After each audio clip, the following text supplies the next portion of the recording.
Hello, and welcome to Chapter 5 of InnoBuzz's online marketing course. Today we're going to be taking a nice in-depth look at email marketing, and we've got a bunch of things that we're going to talk about. I'm going to do a little introduction, talk about email campaigns, some factors and considerations, testing, yes, testing is back, and then legal concerns with sending email for marketing purposes. So, what is email marketing? It's exactly what you think it is, sending marketing emails.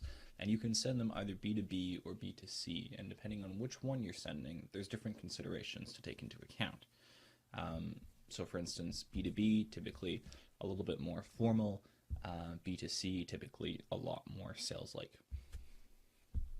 But I think any good sales team will already know that and is already well prepared to create emails differentiating between B2B and B2C.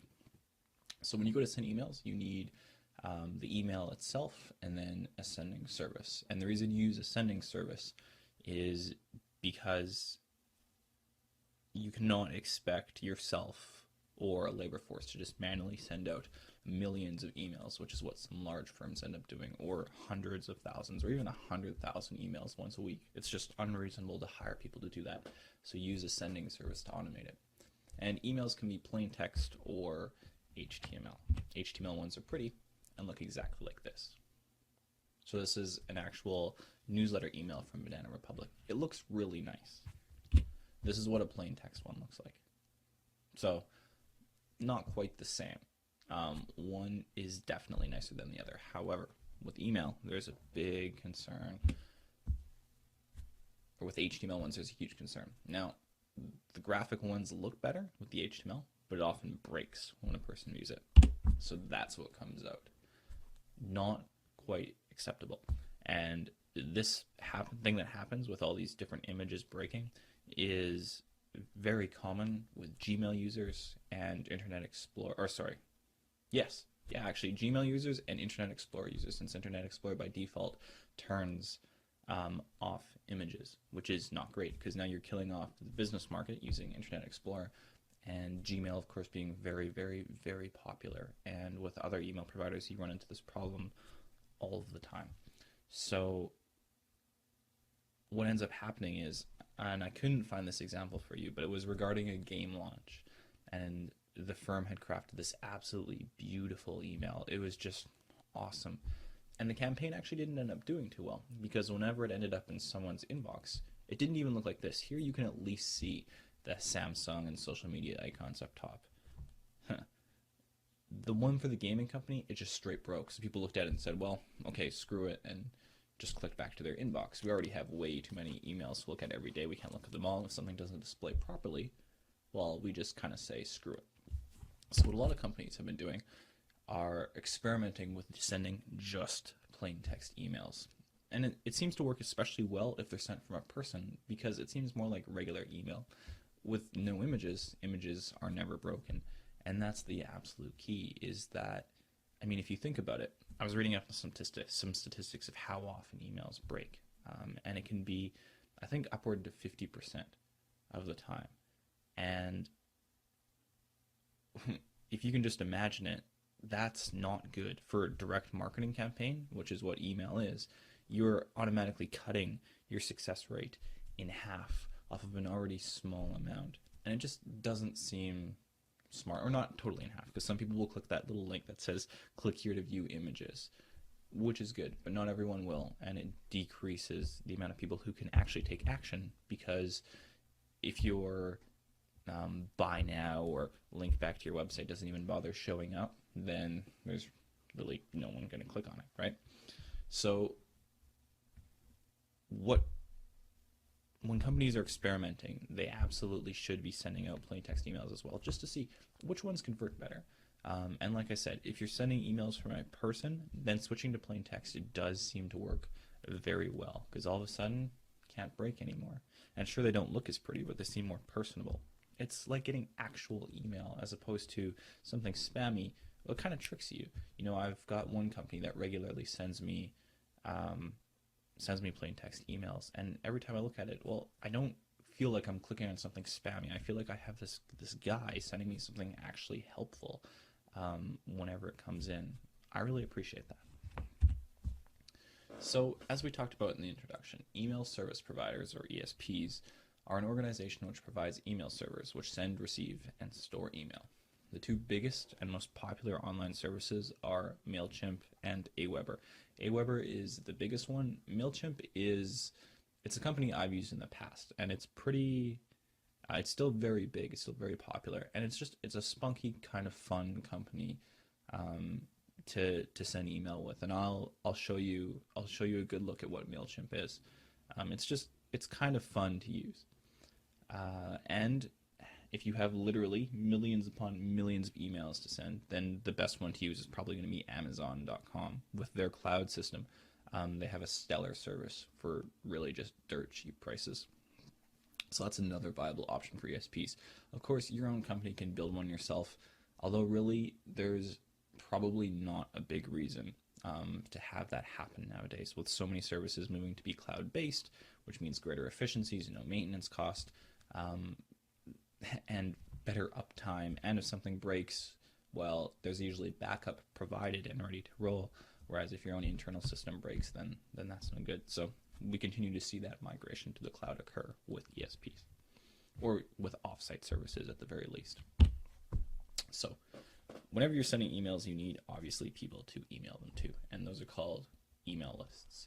You can purchase them, or you can get them from your site and your advertisements.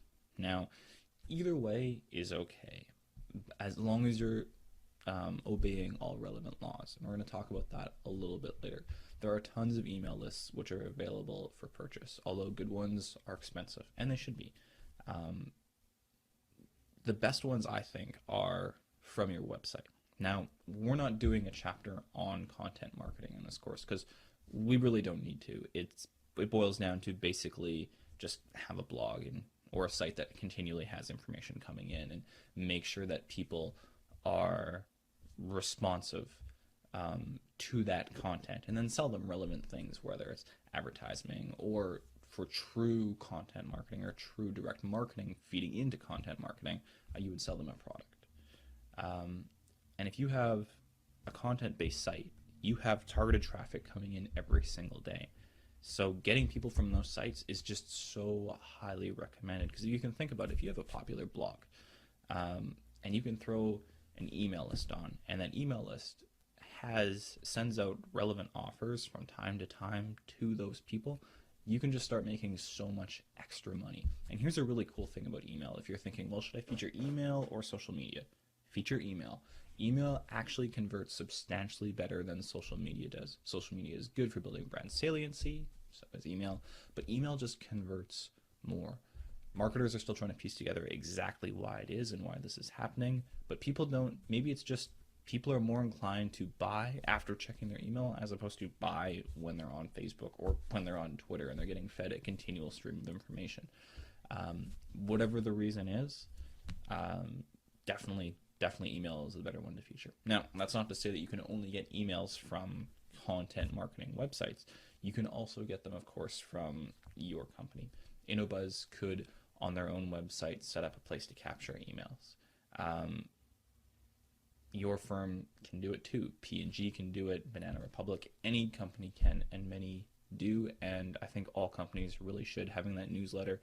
A newsletter is being sent out every month or every week. We'll talk about frequency. It's actually really important. Now, one of the most important things is permission. Whenever you're sending out to purchase lists, or whenever you're dealing with people who come to your site themselves, one of the best things you can do is get people to actually say, yes, I want to receive your emails. And the person who came up with this was a man named Seth Godin, who's been hailed as America's greatest marketer for the digital age. He keeps a blog where he posts daily and has written a ton of great books. I highly recommend that you check him out. In the late 90s, he came up with this idea that permission marketing would be kind of the key to the 21st century, or to the first part of the 21st century.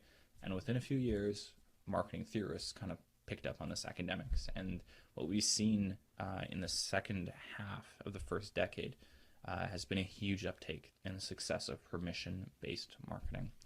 And so the whole idea behind getting people to say, yep, I want updates from your site. Well, sure, that makes sense.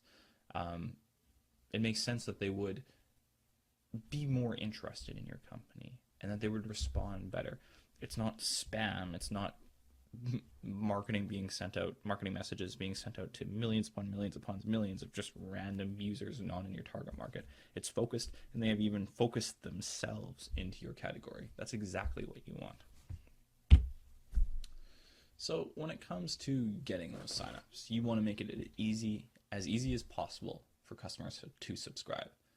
Make sure you put that sign-up box in an obvious place. Be very clear with your privacy information, or with their privacy, or with their private information and how you're going to use it. Make sure that's clear, and eliminate any extraneous steps. I tried signing up for newsletters for sites before, and it's like go through a 6-step process. Absolutely not. Every time I've come up with one of those, I've just abandoned it. I figure that they're gathering too much information that they're going to abuse, or it's just not worth my time to go through it. So this is exactly what it should look like.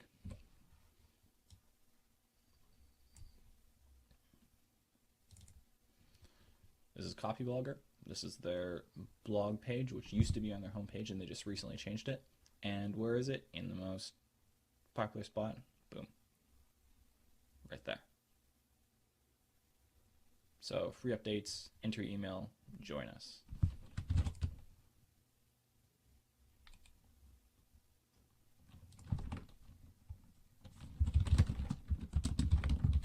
Not my real address, please don't email it. Oops. Hey, look at that. That was far easier than I thought it would be. Whoever Justin at hotmail.com is, he just got sent an update. Sorry, Justin. But that's exactly it. It's type it in, hit join us, and the email gets sent. That's how easy it should be. That's the ideal way of getting it done. And subscribe by RSS. Of course, RSS feeds being for content-based websites or websites that update frequently, a great tool to utilize as well. But there you have it. And now you can understand why Copyblogger, which, if you think about it, they write for a rather small niche. They're all about writing copy for what is usually the web. And 155,000 people have signed up. That's absolutely massive. And there's a reason. Look how easy it is. Look how featured it is. If we go back to that blog page. Done. I mean, it's kind of obvious that this is where your eye is supposed to go. Everything else is gray, easy to read, nice, but boom, free updates right there. It draws your eye. So it's just traditional good marketing, bringing people's attention to that very spot and then making the process as easy as possible. That's how you get 155 people signing up to your newsletter with actually very, very little, with a very small niche. Now here's something else that's cool. And I've actually subscribed to this in the past. Grab our free 20-part internet marketing course. This is just off of their homepage. Over 65,000 people have signed up. Enter your email address, sign me up. I bet we already know exactly what's going to happen when we do that. And it's as easy as that. So it's relevant. It's a relevant offer to their target market. Done. Easy. That's how you get people to sign up for your email newsletter. You don't hide it. You don't tuck it away in the bottom. You make it as easy as possible.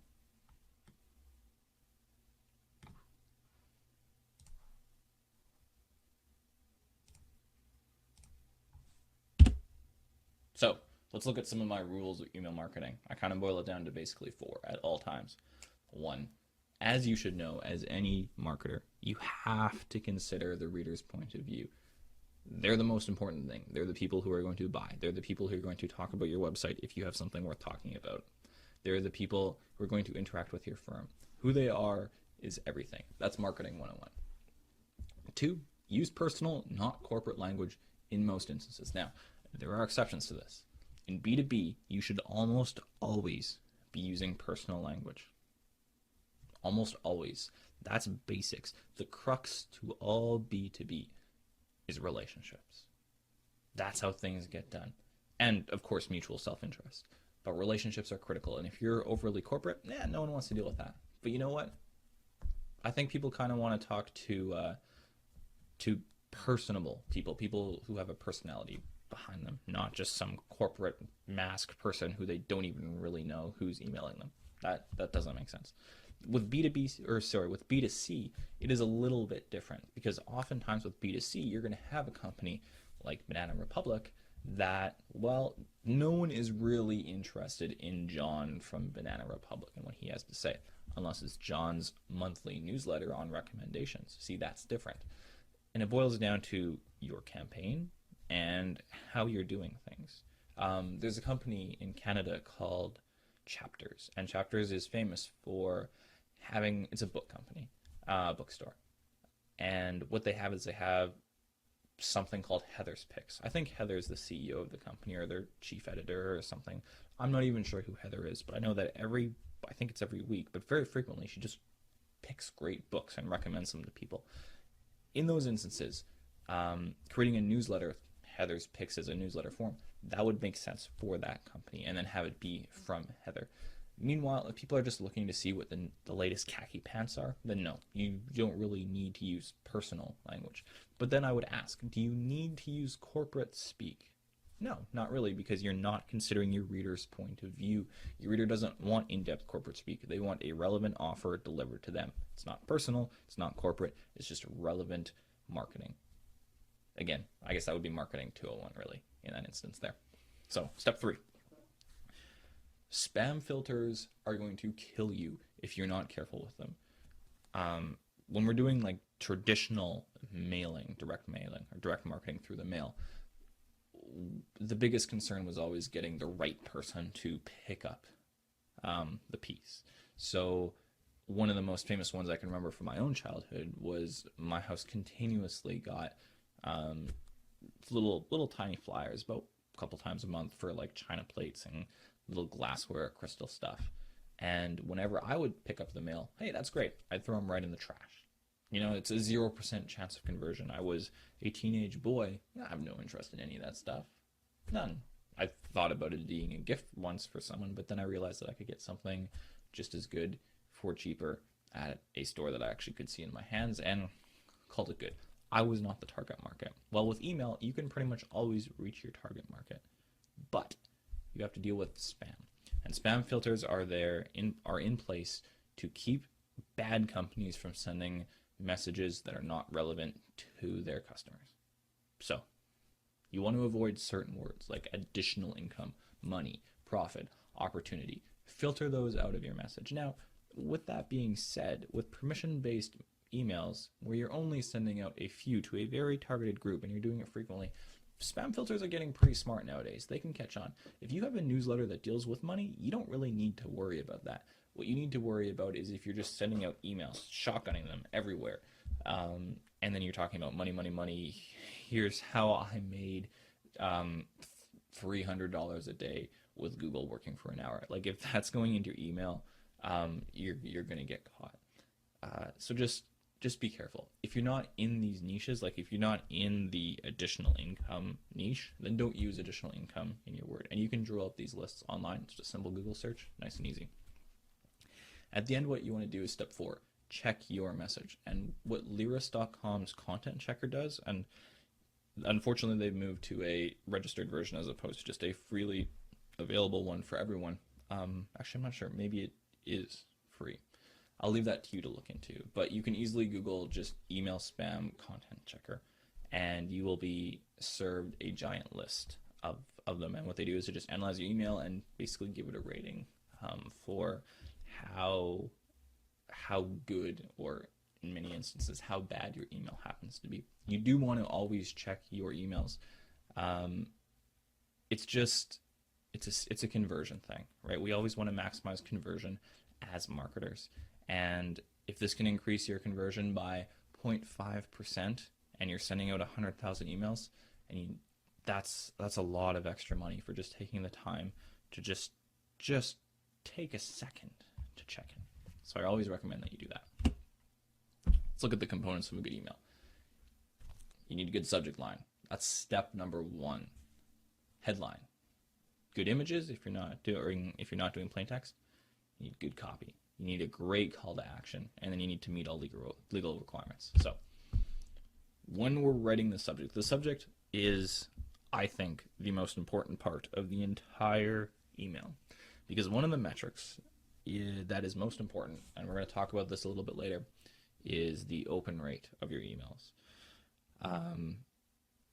If you have a bad list, then you are not, if you're sending emails to a bad list of people, then you're not going to convert on them. But if you have a great list and a really crappy subject, then people are again not going to click. The subject line should be viewed as a sales opportunity. You are selling people to open your email. Okay? So when you're writing the subject, you want it to be personal or editorial style. No spam, no corporate speak. Basically, make it relevant to them. Know your target audience. That's all. Refrain from using the person's name in the subject. It's kind of like right now. Right now, well, in the middle of this course, I called it your name. That would be weird, right? I don't know you. I've never personally talked to you before, but yet I know your name. It doesn't make sense. It's like the same way as someone just walks up to you and says, hi, no, it's not great. It's kind of a social faux pas. We don't want to be doing that. And the subject should be something interesting to your target market, something catchy, something witty. The top 5 ways people make money online. 7 simple ways to write better sales copy. Learn how I created a successful consulting firm. Something relevant, something interesting. Now, the headline is kind of a first opportunity to capture attention again. So now that we've written a great subject line, we've got people that open up the email. Boom, what are they seeing first? They're going to see the headline or maybe the images. It's going to be one or the other. That's pretty much certainty. It's the exact same concept that goes into site design, where actually, let's take a good look. This is a good aside right here. I just need to open up the web page. I'm trying to look at great web design, and I found one recently, and this perfectly matches my point. Beacon push. Okay, here's our headline, and then here's our image, and here's our call to action. It's pretty captivating, right? Everything is above the fold. Oh, I don't have this set to... Okay, never mind. The fold is... Oh, I need to explain this. Okay. The fold applies also to emails. So I have a very big monitor. This is what this email or this website will look like on a smaller one. Okay. So we call above the fold everything that you see right now. We're scrolled up to the top of the page. This is the fold. Everything below this point right here, this is below the fold. So you definitely want to have, this is not always true, but whenever you have a landing page or in your marketing email newsletter, you want to have your headline at the top, you want to have your relevant image, and you would want to have your call to action right here. Not necessarily right there, not necessarily that high top, but make it somewhere easy to see. You always have to consider the fold. That's what, for any web designer, they will look at you and say, yep, that's basic. Well, the same thing that goes into designing email newsletters. So big bold title up front, relevant image, beacon push that got a lighthouse with the light coming out of it, genius, and then that call to action. So that's the idea. You can design newsletters that are very similar. You want your text and images to be as compelling as possible.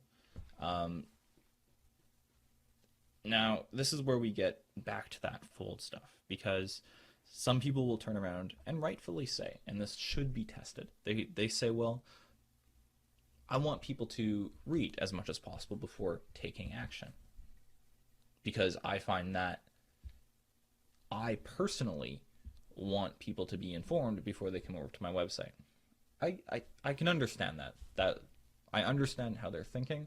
I just don't think it's entirely accurate, because remember, conversions are key. So when we're looking at email, what do we need people to do? We need people to open the email. We need them to be able to read the email, right? So if you're using HTML, they need to actually be able to see the graphics and text.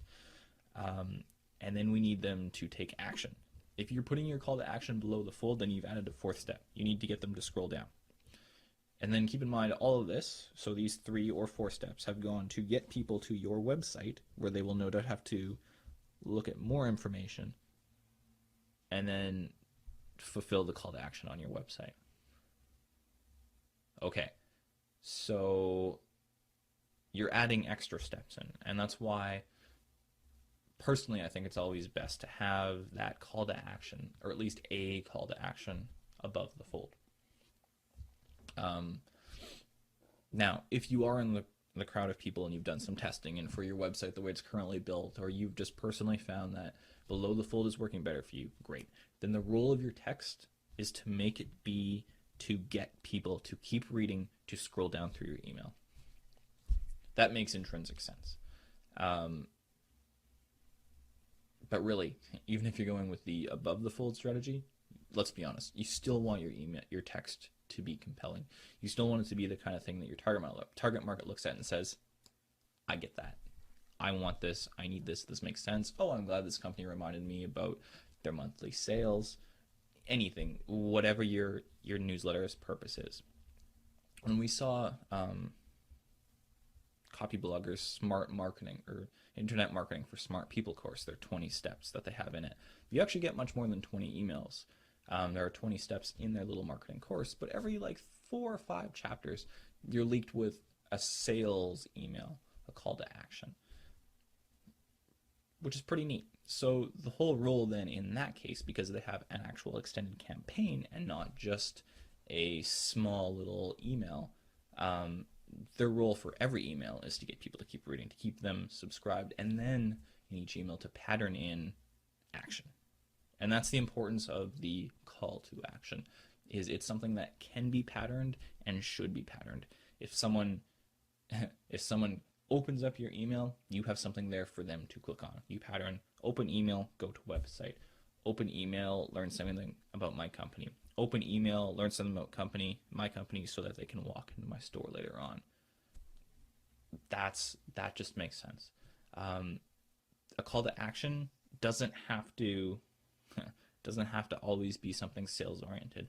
I remember Copy Blogger's marketing course, some of the call to actions were just click over to our website to read this they wouldn't put the full text in the email. They would always make it so you'd have to come through to their website. Hey, where's the patterning in that? Whenever you actually had to buy whenever they asked you to buy one of their products, guess where you went?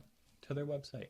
So it just kind of, it's a best practice thing. Remember, increasing conversion rate. It's all small stuff. It's all 0.5% or 0.1%, but it sure does add up when you have hundreds of thousands or millions of emails being sent out. And this brings us to, as we've been discussing, planning the campaign.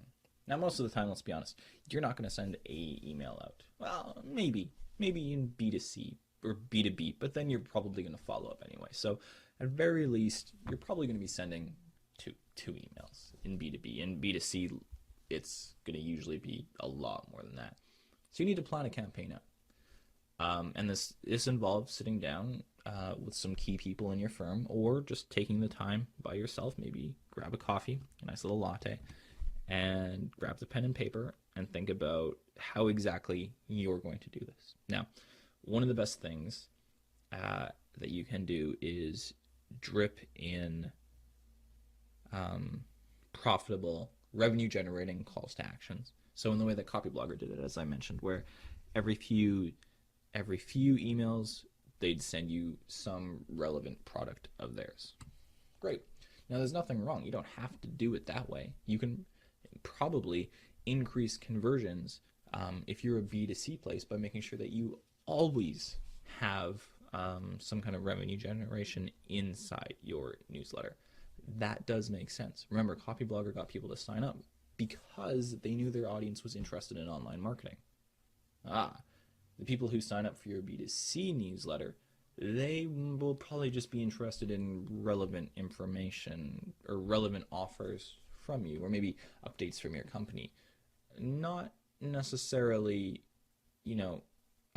course. So just something to keep in mind. So part of strategy is the frequency with which you send emails. How often do you send them? Well, know your company. If you don't have interesting stuff to say on a daily basis, don't send emails on a daily basis. And that's way too often, by the way, for 99% of the companies out there. Also note, when do you have releases? For instance, as I'm doing this course right now, the Apple iPad 3 just came out. Now, or was just announced. It's going to come out next week. Now, if I was Apple and I was running a newsletter, I would have this information in advance. And guess what? Every person who was subscribed to my newsletter would get that update today, just after the press announcement. Pretty handy, right? You should know your target market to determine the frequency. Do they want frequent updates? Do they need frequent updates from you? Maybe someone who loves high fashion will want updates more often than someone who just loves stationery. I think that kind of makes sense. One market changes drastically all the time. The other one, well, actually, kind of the cool part about stationery is not changing. So know your target market to determine frequency. Know their perceptions of your company too. Some companies do get a bit of a reputation for being spammy, and if that's the case, then you're going to want to scale back. And also, your frequency should determine on what you want. What are your goals?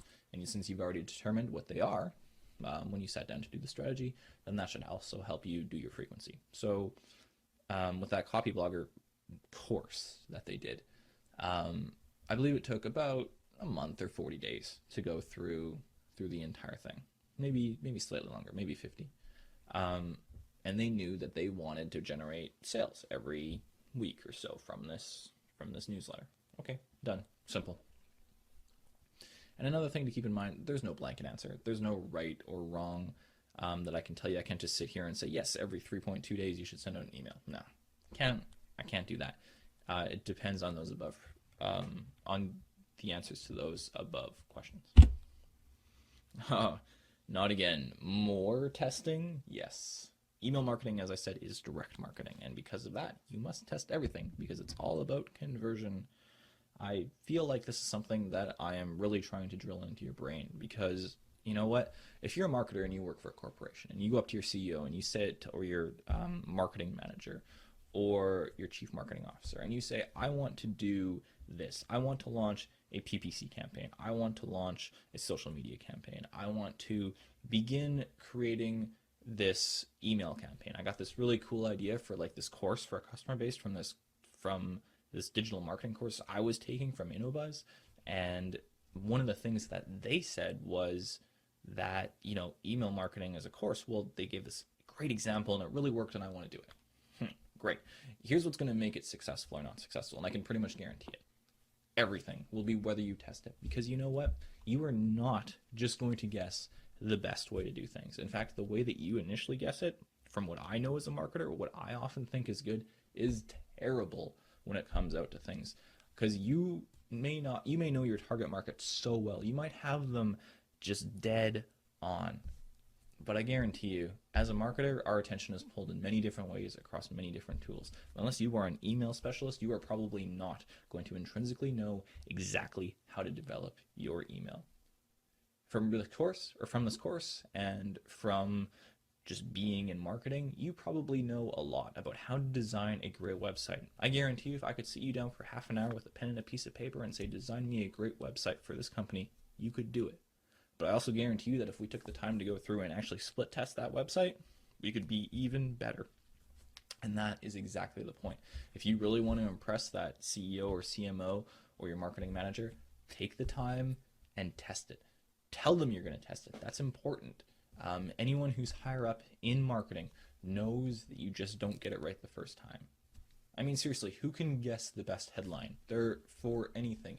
There are literally thousands upon thousands of headlines you could create. Your job as a marketer to boil that down to a manageable amount, and then the rest has to be tested. Just makes sense. Testing is actually pretty easy with email because it's not that complicated. There are only a very few metrics that you need to pay attention to, and then all email service providers actually offer analytics inside their packages. It is standard. Okay. Now, with all that about testing, there are times when you don't want to test. It's when you're sending email out to like a couple dozen people. That's about the only time, and the only reason is because you can't get statistically significant information. It's like I said, as a marketer, you can get it close, but you probably can't maximize it. Maximizing counts when you're sending out thousands or millions of emails, as some companies do every year. But if you're sending out a couple dozen just in a small B2B campaign, Don't even worry about it. Don't need to. Otherwise, though, you better get testing. So let's talk about some of the popular metrics here. The open rate. We've already discussed how many people actually open your email. That is so absolutely critical. Just to reiterate, the subject line is what makes your open rate. Have a catchy subject line, have a high open rate. Have a terrible subject line, and people will ignore it. Here's a good one, actually. I have a separate email account that I use just for spam. And I find, or not just for spam, sorry. I use it just for, I guess that tells you a little bit about customers' relationships. If I'm a marketer and I just associate that account with spam, I use it just for relevant information from companies that I find relevant. Now here's something that has been ticking me off a little bit. One company literally cycles through the exact same 3 subjects. And they've been doing this, I don't know, for 2 years now. It's been the same subject lines a couple times a week for 3 years. I have no incentive to click on these subject lines anymore, and I really don't. I don't even know why I'm still subscribed to this company. It's just a little bit tedious at this point. So their open rate decreases. Now, if I was a marketing manager over at this company, I might look at that and, I might look at that open rate and see, hey, maybe this can be fixed. But I'm aware that resources are often slim, or maybe their marketing manager just hasn't been able to get there yet. Hard to say. But you now know that changing it up can influence. It's like I said, it's sales copy, and you would never want to serve people the exact same sales copy over and over and over again for 3 years, crossing your fingers and hoping it works. Okay, so open rate. We've talked about that. Click-through rate is how many people actually follow through on your call to action. So very similar to actually when you're doing PPC advertising. CTR was the amount of people that actually click on your ad and come to your website. And then in this case, it's how many people, again, click on your call to action and come to your website. The other metric that you're going to really want to pay attention to is unsubscribes, just like social media. If a lot of people are unsubscribing, you're doing something wrong. Now, you can expect people to unsubscribe. That's normal. What you don't want is an unsubscribe rate higher than your subscribe rate. That's not good. So just pay attention to this. If you're having high unsubscribe rates, then you're probably doing something wrong. You're probably not meeting the needs of your target market. That's why it's rule number 1. Know who you're sending your emails to. That makes sense. Of course, the 4th metric that is not relevant to the email itself, but you'll want to pay attention to, is your actual conversion rate. But that's a landing page issue, not a actual email issue. Okay, and finally, we've got to talk about laws a little bit. I know it's tempting to just turn around and say, yep, I'm just going to blast out emails to all of these millions of people, and I'm sure it's going to be just okay. It used to be. Now there are tons and tons and tons of fines for that kind of activity. Please do not do that. Take the time to go through your relevant laws. Kind of one of the leading ones is CAN spam. In US and Canada, it is the most important one. Europe has their own, but it's very similar. So we'll just look at CAN spam here. Some of the Asian countries don't exactly have anti-spam laws. Or they just don't have the regulation in place to, do the actual catching of the people who do spam. Now, with that being said, that doesn't mean you have an excuse to just, well, I'm going to spam millions of companies as information about my product. No, that doesn't make sense. Instead, as a marketer, what would you rather have? 1 million people who you can just talk to, or 100,000 absolutely diehard fans who love your product or your service? Because I don't know about you, I don't really value the 1 million that much. Of course I do as people, but as a marketer, I most certainly do not. Because they're just generic, and the odds are that your company isn't generic. It's specific. You're going to be targeting a specific subset of humanity. So choose to go a little bit more targeted. That is going to be the absolute best way. Just because you can do something as a marketer doesn't necessarily mean that you should. So, what are some of these regulations in CAN spam? Well, do not use false or misleading header information. And that goes into like you can ninja your way around the actual like header information, which is kind of similar to the top of an HTML site, all that actual code that goes in there. So you can like kind of fudge around with the who's it being sent from or who's going to, and the actual technical information inside the header. Don't do that. Don't use false subject lines. That's also illegal. If you have a message identified as an ad, or make it clear, like a lot of the ads that end up in my inbox don't say this is an ad from Le Chateau, which is a great Canadian company up here that does semi-high fashion. They don't say that they have an ad. They don't need to. It's pretty clear. It's from Le Chateau. It's obvious that this is they aren't masquerading as a friend of mine because they're forging the header information and then saying, wow, you really need to check out this new suit. That like that's illegal. Stating it being obvious, stating it or just making it obvious that it's an ad, that's important. You have to tell the recipients where you're located, and that means that at the bottom in the footer you have to put your actual address in. A little bit different. You need to include an easy way to opt out of your mailing list.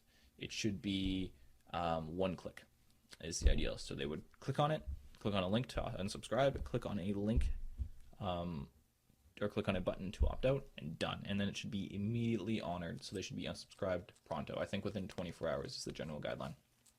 And then finally, you have to monitor what others do on your behalf. So if you are a company and you're like, well, I want to spam people.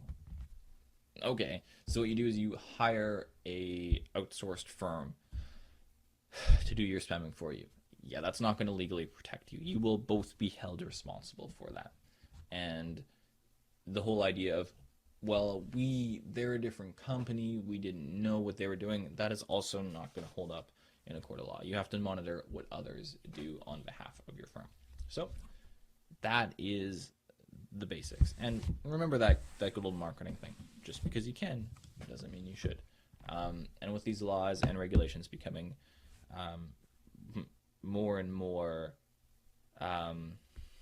set in stone, and also the fines are pretty substantial. So take the time, do it right. If you have a lawyer, it's worth getting them to review this information, make sure that your email complies. But here's the cool thing. If you use a service like Aweber or MailChimp, they will actually not even let you send emails out that don't have all of this information in. So you can't send emails with MailChimp if you don't have an address. Pretty good. So you actually can't go wrong, which is one of the reasons why, especially for solo entrepreneurs or people with small firms who, let's be honest, don't have too terribly much cash flow going on. That's all. It's good to use services like that because you're pretty much guaranteed protection. Now, with that said, this law exists to stop abusers, not people who make mistakes. If you're sending emails out and you just didn't know up until this point that you had to have your address there, if you're a U.S. or Canadian firm or sending emails to U.S. and Canadian citizens, okay, well, no big deal. They're not going to fine you for that. They're going to fine you for abuse. And that's the key. So don't worry, but make sure at the same time that you comply. It is important. And finally, let's just take a look at MailChimp rather.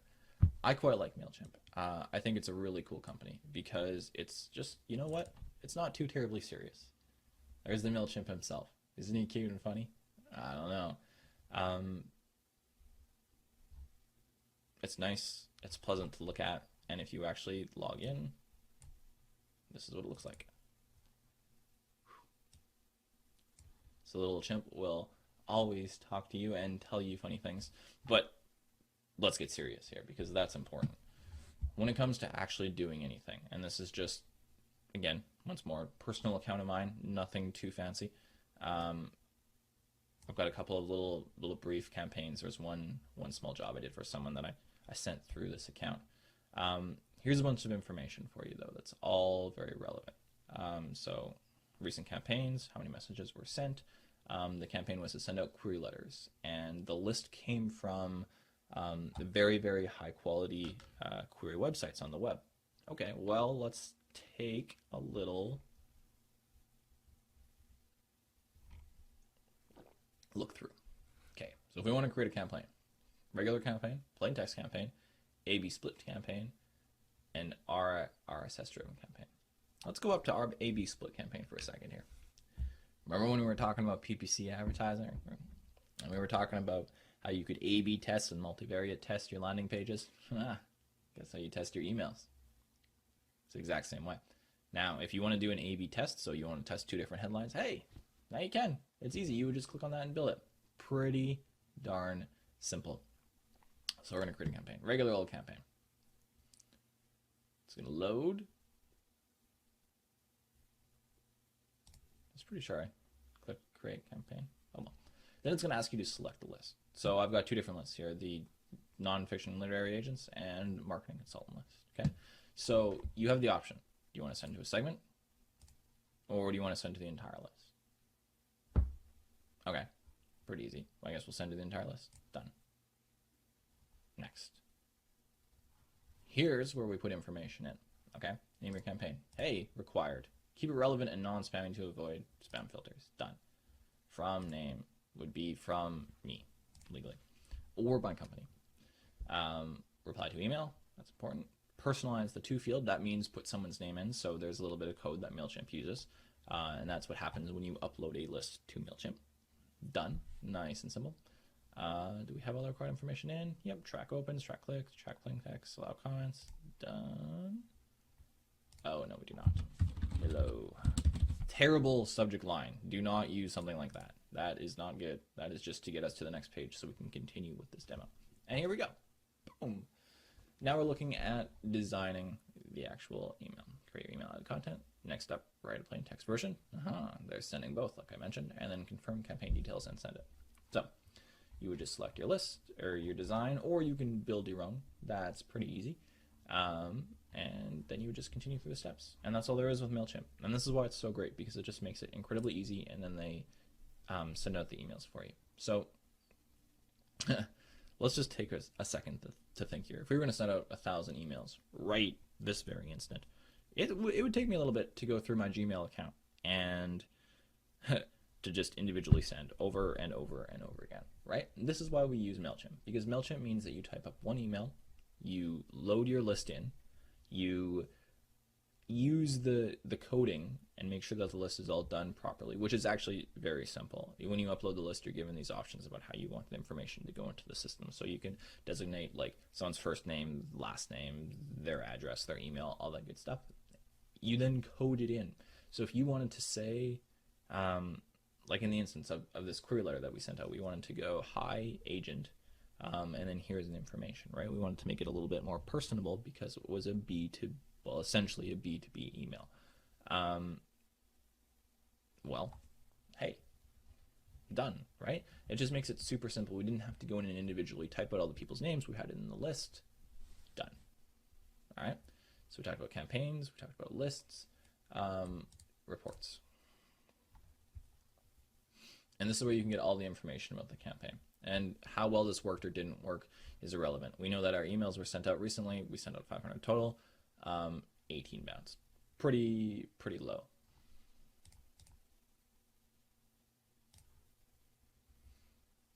No big deal. And as you go through this, you can generate all the analytics that you could possibly want. Done deal. Autoresponders. The creation and scheduling of automated messages. Nice. Well, we can always do that with MailChimp as well. And then your account settings. Time for some email kung fu. Woo! So that's the company in a nutshell. Now, Aweber is the other one, like I said. You can expect a little bit less personality.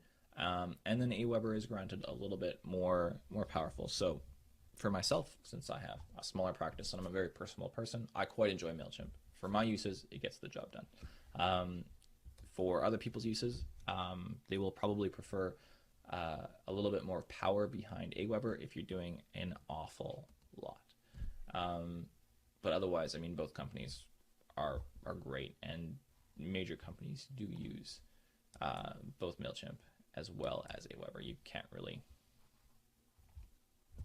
go wrong choosing either one. So that is your overview on the joys of email marketing. So treat it like site design, treat it like PPC. have a good strategy, create relevant content for your users, focus on all the individual parts, making sure that you have a great subject line, a great headline, relevant images, the call to action. Then send out your email to a few people first. If you are sending it out to 100,000 people, right? Subgroup, split that up. Send out different emails to 10,000 people. Figure out which one converts the best. Now you've sent out 10 different emails, you've got your conversion rates done. Send out the best one to the remaining 90,000 and collect all that additional money. Impress your marketing manager or grow your firm's bottom line. That's how it's done. And it's really that simple. Because email converts higher than social media, and costs far less to actually set up, because you don't need to hire someone and always like social media requires basically someone at least full-time doing social media. Email, no, not even close to being the case. I can't imagine what firm would even no. It just the having to have a marketer on email full-time is basically unheard of. So with that being said, because it's A, cheaper to create, and B, converts better than social media, I would highly recommend that you dive into this before the other one. Now, if you're a company or you have your own small business and you have social media and not email, now is the time to get one going. It's just one of the basic tools in the online marketing toolbox, and it really is one of the most basic. And since it works so darn well, I highly recommend you set one up. And I'm going to leave you to do that just right now. See you next time.